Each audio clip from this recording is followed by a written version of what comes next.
I looked at that word. It was aristocracy. I knew I was wrong. Aristocracy. Okay. I'm back with chapter 4. I'm going to read a little bit. Tyranny is tyranny. Around 1776, certain important people in the English colonies made a discovery that would prove enormously useful for the next 200 years. They found that by creating a nation, a symbol, a legal unity called the United States, they could take over land, profits, and political power from favorites of the British Empire. In the process, they could hold back a number of potential rebellions and create a consensus of popular support for the rule of a new privileged leadership. When we look at the American Revolution this way, it was a work of genius, and the Founding Fathers deserve the odd tribute they have received over the centuries. They created the most effective system of national control devised in modern times and showed future generations of leaders the advantages of combining paternalism with command. Starting with Bacon's Rebellion in Virginia, by 1760, there had been 18 uprisings aimed at overthrowing colonial governments. There had also been 6 black rebellions from South Carolina to New York and 40 riots of various origins.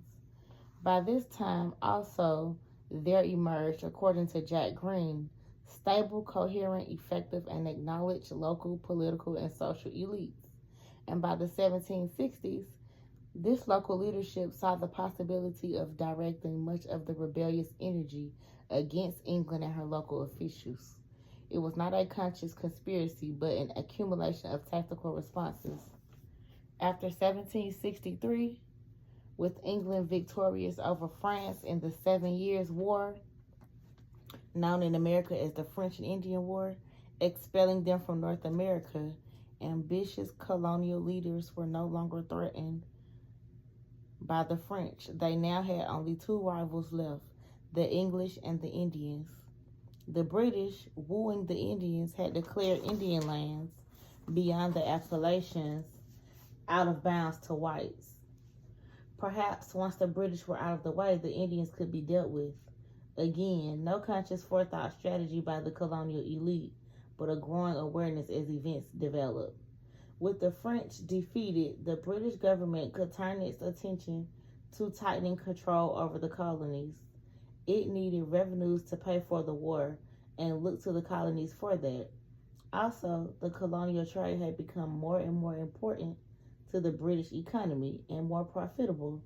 It had amounted to about 500,000 pounds in 1700, but by 1770 was worth 2.8 million pounds. So, the American leadership was less in need of English rule, the English more in need of the colonists' wealth. The elements were there for conflict. The war had brought glory for the generals, death to the privates, wealth for the merchants, unemployment for the poor. There were 25,000 people living in New York when the French and Indian War ended. There had been 7,000 in 1720. A newspaper editor wrote about the growing number of beggars and wandering poor in the streets of the city. Letters in the paper questioned the distribution of wealth.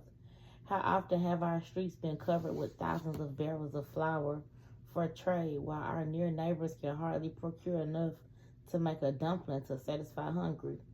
Gary Nash's study of city tax lists shows that by the early 1770s, the top 5% of Boston's taxpayers controlled 49% of the city's taxable assets.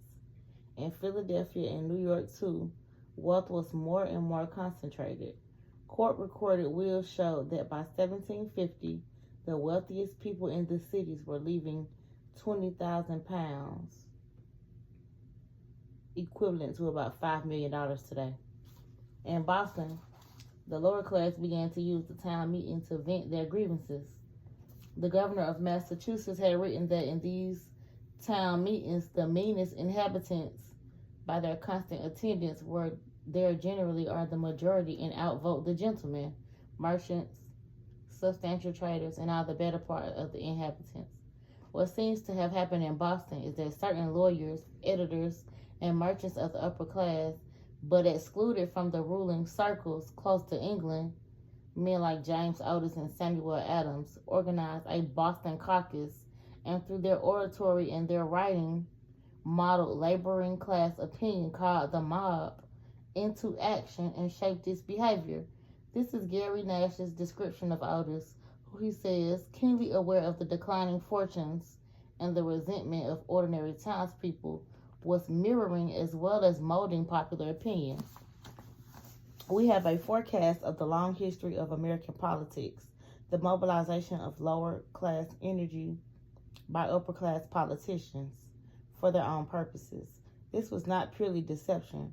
It involved, in part, a genuine recognition of lower class grievances, which helped to account for its effectiveness as a tactic over the centuries.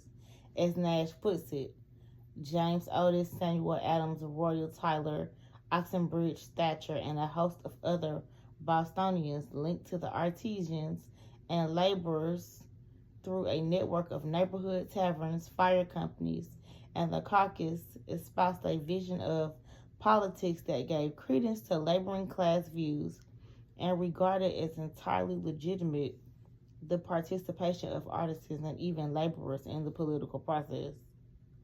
In 1762, Otis, speaking against the conservative rulers of the Massachusetts colony, represented by Thomas Hutchinson, gave an example of the kind of rhetoric that a lawyer could use in mobilizing city mechanics and artisans. I am forced to get my living by the labor of my hand and the sweat of my brow, as most of you are obliged to go through good report and evil report. For bitter bread earned under the frowns of some who have no natural or divine right to be above me, and entirely owe their grandeur and honor to grinding the faces of the poor. Boston seems to have been full of class anger in those days.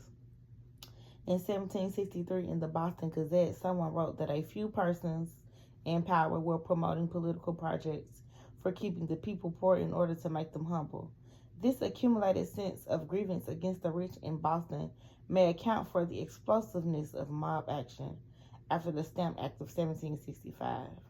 Through this act, the British were taxing the colonial population to pay for the French War, in which colonists had suffered to expand the British Empire. That summer, a shoemaker named Ebenezer McIntosh led a mob in destroying the house of a rich Boston merchant named Andrew Oliver. 2 weeks later, the crowd turned to the home of Thomas Hutchinson, symbol of the rich elite who ruled the colonies in the name of England. They smashed up his house with axes, drank the wine in his wine cellar, and looted the house of its furniture and other objects.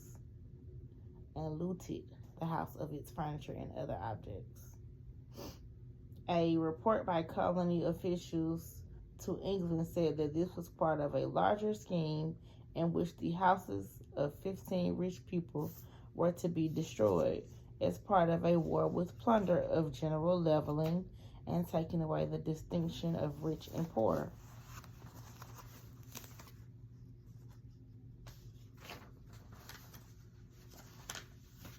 I just feel like 30-40 minutes of reading is a lot, so I'm going to try to keep it under 10 from now on and break it up into little pieces.